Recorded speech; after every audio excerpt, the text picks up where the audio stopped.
হৃদয়ের ক্যানভাসে আঁকা সবচেয়ে সুন্দর ছবিটা হলে তুমি।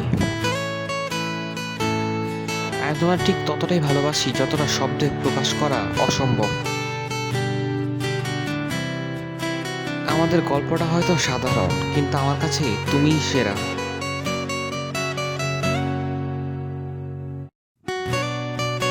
ভালোবাসা মানেই হলো একজোড়া চোখের মিষ্টি হাসির গল্প। তোমার সাথে কাটানো প্রতিটা মুহূর্তই আমার কাছে উৎসবের মতো লাগে। আমার দিনটা শুরু তোমাকে দিয়ে, শেষটাও তোমাকে দিয়ে। হৃদয়ের সবটুকু ভালোবাসা শুধু তোমার নামেই বরাদ্দ। পারফেক্ট কেউ হয় না, কিন্তু তুমি আমার কাছে একদম পারফেক্ট।